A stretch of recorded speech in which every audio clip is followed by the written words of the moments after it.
ഇബ്രാഹിം നബി അലൈഹിസ്സലാമയുടെ മാർഗം അത്രയും വ്യക്തതയുള്ള തെളിഞ്ഞ പാതയായിരുന്നു.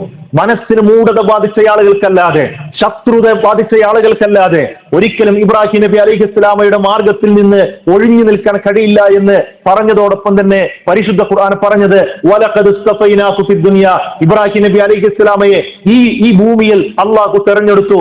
അദ്ദേഹത്തിന് ഒരുപാട് മഹത്വം നൽകിയിട്ടുണ്ട്.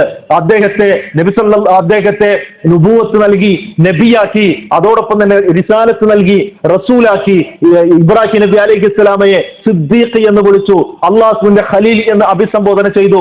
ഇങ്ങനെ ഒരുപാട് പദവികൾ അള്ളാഹു ഇഹലോകത്ത് നൽകി എന്ന് മാത്രമല്ല, പരലോകത്ത് അദ്ദേഹം സ്വാലിഹികളുടെ സദ്വൃത്തരുടെ കൂട്ടത്തിലുമായിരിക്കും എന്ന് ഖുർആൻ പറഞ്ഞതോടൊപ്പം പരിശുദ്ധ ഖുർആൻ പറഞ്ഞത് എങ്ങനെയാണ് ഇബ്രാഹിം നബി അലൈഹിസ്സലാമക്ക് ഈ ഒരു നിലവാരത്തിലേക്ക് എത്താൻ കഴിഞ്ഞത്?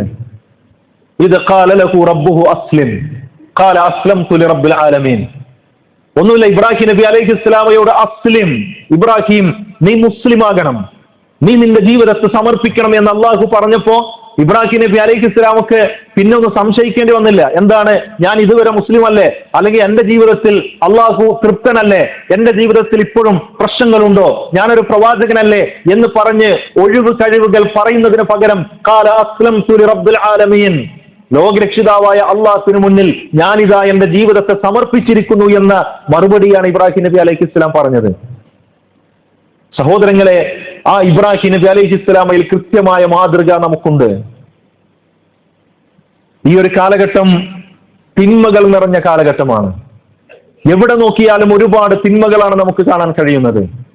തിന്മകളെ നോർമലൈസ് ചെയ്യുന്ന കാലഘട്ടമാണ്.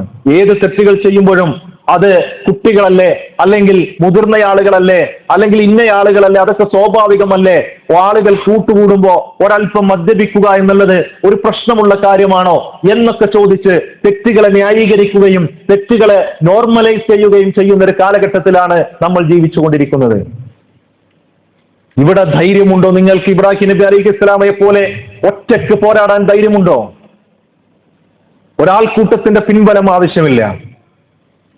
നമുക്ക് തിന്മയാണ് എന്ന് തോന്നുന്ന കാര്യങ്ങൾക്കെതിരെ സംസാരിക്കാൻ ഇബ്രാഹിം നബി അലൈഹിസ്സലാമയുടെ ജീവിതത്തിൽ നിന്ന് മാതൃക ഉൾക്കൊള്ളണം എന്നുള്ളതാണ് ഇസ്ലാം പഠിപ്പിക്കുന്നത്.